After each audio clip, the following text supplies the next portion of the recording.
Hey everybody, welcome back to the channel. Where we left off on the Cobra, I just gotten the heater mounted to the Firewall. So in this video, I'm going to do the continuation by making a couple of brackets, one for each side, where the existing holes are for a heavier duty mount to be able to hold this thing a little bit better to the dashboard hoop. I'll probably have it at one end on the dashboard hoop, the other end into the Firewall. Probably just rivet the bracket in place and then just run a bolt through the hole. So I'm going to try and do one of those on each side of the housing. You can see the holes that I'm going to use right here, and then there's one on the other side.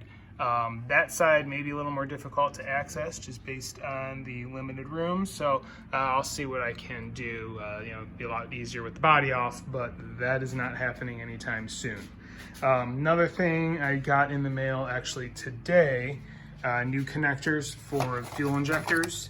I ordered these off of Amazon. I did test fit one and feels really nice tight, so hopefully these will work pretty good.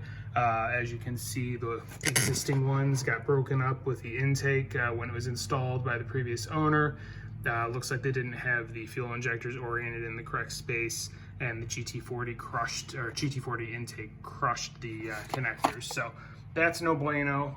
Want to get those fixed so I don't have to worry about anything popping off or whatnot while I'm driving. So first things first, I'm going to go ahead and get to work on getting the brackets made up for the heater core. So after messing around and thinking through things a little bit, this is the bracket design I came up with for the one side. Basically, it's going to sit in here on top. I'm going to make a hole through the center there, and then I can rivet it to the Firewall on that side, and I can rivet it to the body brace up here on this side, and that should be able to support the one side of the heater. So what I need to do is support the heater to get it at the level I exactly want it at, and then start marking holes and start drilling holes and get this thing put into place. And here's the finished bracket. Large hole there is where it'll mount to the heater core, 2 holes for mounting it to the Firewall, and then the 1 hole here, which is what I'm going to drill through to mount it into the body hoop for the top of the dash. So what I'm going to do is get this bolted to the heater core, hold the heater core up, and mark the hole for the top here, and then get that drilled. And then once that's done, I will go ahead and get the Firewall rivet holes drilled, and we should be able to get this thing finally mounted.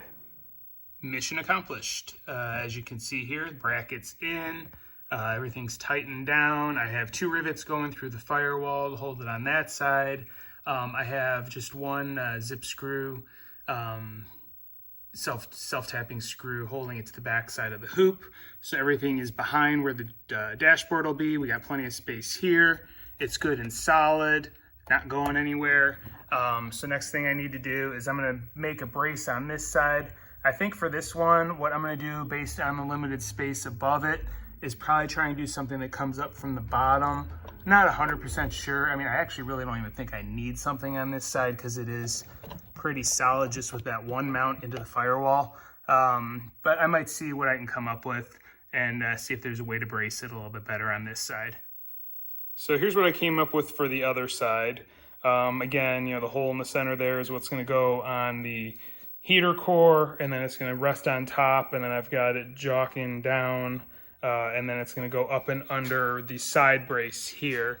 As you can see, there's a brace right here that I can go to. So I'm going to go ahead and get it mounted up on the top there, and then go ahead and run a couple or drill a couple of holes for some self-tappers, and that should get this thing anchored on this side, and that should finish up the bracing that I need to do with the pieces of aluminum that I have laying around to get this thing supported. All right, and here we are, final install of the bracket on this side.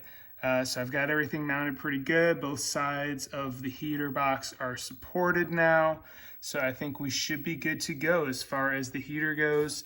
It's it's very solidly mounted. I mean, I don't think hitting bumps or anything like that's going to cause any problems anymore. Don't have to worry about any of the screws pulling through from the plastic case. So I'm pretty happy.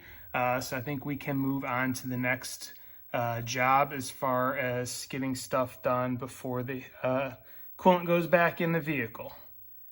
So with that, I think I'm gonna go ahead and call it quits on this video, get this one uploaded. It's been about a week since the last one was loaded. Again, apologies. Just been really busy with work. Also this week I had a few people that wanted to come out and look at the GT500 I'm selling. So I've been dealing with that, so that took away from working on the car. So as you know, where I'm at right now, next step, I'm probably gonna pull the lower intake off, get that resealed, replace the gaskets and whatnot. So that'll be done. I also have to replace the connectors for all the injectors with the new ones that I got. And then it's going to be pulling off the water pump and resealing the water pump. And then the last thing will be figuring out what to do with these heater core lines, because obviously things don't line up, as you can see there, with the holes that are in the firewall. I have some ideas as far as the stock heater core hoses. I can't remember what they're off of, but they're the hoses I used actually when I did my V8 Miata swap. They have some good natural bends in them and whatnot. So I'm going to look into options as far as hoses that are the right diameter, that have some good 90s built into them. And what I'm thinking I'm going to do is run the rubber 90s through the firewall, through those grommets, and then hook them up to the aluminum 90s that are there mounted on the heater core box. I think that's going to be my best way to do it. The only other option would be to create complete new fittings that mount to the heater core box, and I do have some concerns there with that. So think that's the route I'm going to go. Still have to decide, but you know, running that through my head. But yeah, like I said, I mean, I'm going to kind of push that off to the side for now and work on the things that I can get done as far as the intake, the water pump, and the wiring for the fuel injectors. So those are items that will be in the next video. So yeah, I'm going to go ahead and get this one put together, get it uploaded. Again, as always, thanks for watching. Hope you're enjoying the content. I know I can kind of drone on a little bit, but I mean, hopefully this helps y'all out there with your swaps, things you're doing, modifying on your Factory 5 cars. One other note, anybody who has any interest in the MR2, I did talk to the body shop and it's just about done. He was hoping to have it actually back to me yesterday. Got hung up on a few things, so I do expect to have that car back very soon. So once that's back, it's going to sit for a little while until I get this thing roadworthy.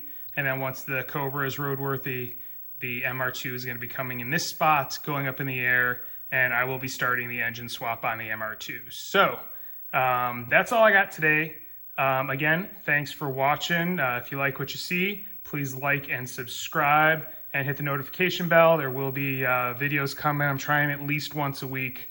I'd love to be able to do 2 a week. It's just right now I've been too crazy busy. So, but I am trying to get this thing moving along. I want to get this car on the road, keep going to Cars and Coffee events, and man, I'm really regretting not having this thing on the road at the moment. So trying to get it pushed along as quick as I can. So thanks for watching and have a great day.